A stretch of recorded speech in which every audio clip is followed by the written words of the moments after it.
السلام علیکم ناظرین، فیصل وائس یوٹیوب چینل پر خوش آمدید۔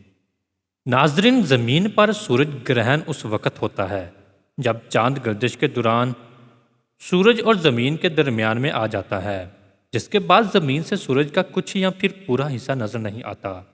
اسی طرح زمین کا وہ سایہ جو گردش کے دوران کرہ زمین کی چاند اور سورج کے درمیان آ جانے سے چاند کی سطح پر پڑتا ہے اور چاند تاریک نظر آنے لگتا ہے، اس کیفیت کو چاند گرہن کہتے ہیں۔ ناظرین، قدیم مذہب میں سورج گرہن اور چاند گرہن کے متعلق عجیب و غریب قصے مشہور تھے، جبکہ قرآن مجید نے اسے اللہ کی نشانی قرار دیا اور رسول اللہ صلی اللہ علیہ وآلہ وسلم نے نماز کسوف اور خسوف ادا کر کے بتا دیا کہ اس کیفیت میں سورج اور چاند کی حرکت معمول سے ہٹ کر ہے، جو اللہ کی نشانی ہے اور قیامت کا منظر ہے۔ اس سے پناہ مانگنے کے لیے خدا کے حضور سجدہ ریز ہو جاؤ۔ ناظرین، ایک آیت کا ترجمہ ہے، اور سورج اپنے لیے مقرر کردہ راستے پر چلتا ہے، یہ راستہ غالب علم والے اللہ کا مقرر کرتا ہے۔ احوال قیامت کے زمن میں سورج کے بجھ کر بے نور ہو جانے اور اس کی حرکت رک جانے کے بارے میں اللہ رب العزت نے قرآن مجید میں فرمایا، اذا الشمس کورت، جب سورج لپیٹ کر بے نور کر دیا جائے گا۔ سورج کی طرح چاند بھی اپنے متعین راستے پر مصروف سفر ہے۔ اس سلسلے میں ارشاد ازدی ہے، الشمس والقمر بحسبان، سورج اور چاند معلوم اور مقررہ فلکیاتی حسابات کے مطابق محو حرکت میں ہیں۔ ناظرین، چاند کی روشنی سورج کا مرہون منت ہے۔ جس طرح زمین سورج کی دھوپ سے تمازت پاتی اور روشن ہوتی ہے، اسی طرح چاند بھی سورج ہی کی دھوپ سے منور ہوتا ہے۔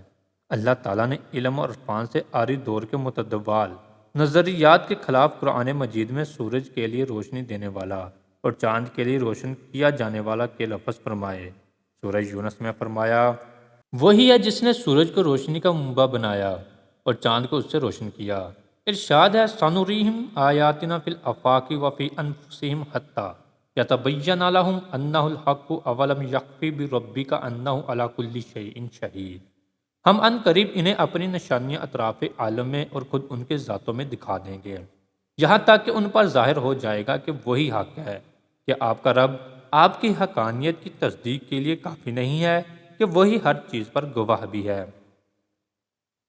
ناظرین، جن نشانیوں کے اظہار کا اللہ تعالیٰ عندیہ دیا ہے، سورج گرہن اور چاند گرہن بھی انہی میں سے ہیں۔ عربوں میں مشہور تھا کہ سورج گرہن اور چاند گرہن تب لگتا ہے جب زمین پر کوئی بہت بڑا ظلم ہو۔ رسول اللہ صلی اللہ علیہ وآلہ وسلم نے اس کو وہم قرار دیا، چنانچہ حضرت ابن عمر رضی اللہ عنہ سے روایت ہے کہ نبی اکرم صلی اللہ علیہ وآلہ وسلم نے فرمایا، ان الشمس والقمر لخسفان لم، سورج اور چاند کو کسی کی موت اور زندگی کی وجہ سے گرہن نہیں لگتا، بلکہ یہ اللہ کے نشانیوں میں سے دو نشانیاں ہیں، جب تم انہیں دیکھو تو نماز پڑھا کرو۔ اور حضرت ابو مسعود رضی اللہ عنہ سے روایت ہے کہ رسول اللہ صلی اللہ علیہ وآلہ وسلم نے فرمایا، سورج اور چاند کو کسی کی موت کی وجہ سے گرہن نہیں لگتا۔ حضور صلی اللہ علیہ وآلہ وسلم نے فرمایا، حضرت ابو موسیٰ رضی اللہ عنہ نے فرمایا، سورج کو گرہن لگا تو حضور نبی اکرم صلی اللہ علیہ وآلہ وسلم پر ایسی کیفیت طاری ہوئی جیسے قیامت آ گئی ہو۔ پھر آپ صلی اللہ علیہ وآلہ وسلم مسجد میں تشریف فرما ہوئے اور نماز پڑھی۔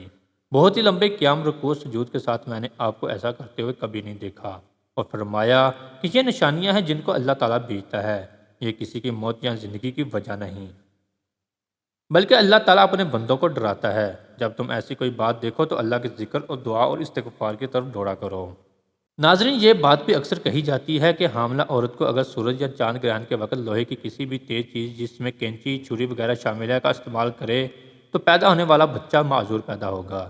اس بات میں بھی رتی بھر بھی حقیقت نہیں ہے۔ اس چیز کو غلط ثابت کرنے کے لیے کبھی کسی عام انسان نے تجربہ بھی نہیں کیا، کیونکہ ہر کسی کو اپنے بچے پیارے ہوتے ہیں، لیکن سائنسدانوں نے یہ سب تجربات جانوروں سے لے کر انسانوں تک کیے ہوئے ہیں۔ معذور بچے کا پیدا ہونا صرف ایک اتفاق یا کسی اور جنیاتی بیماری کا نتیجہ ہو سکتا ہے، جو کہ ماں کو حمل کی حالت میں ساسوں ماؤں کی جانب سے شدید گھبراہٹ کا شکار کرنے کے نتیجے میں ہارمونز کا توازن خراب ہونے سے ہو سکتا ہے، لیکن ایک فلکیاتی عمل کا انسانی زندگی سے کسی قسم کا کوئی تعلق نہیں ہے۔ ناظرین، ہماری آج کی ویڈیو آپ کو کیسی لگی لائک اور کمنٹ کر کے ضرور بتائیے گا۔ ملتے ہیں اپنی اگلی نئی ویڈیو میں، تب تک اپنا بہت سارا خیال رکھیے گا۔ اللہ حافظ۔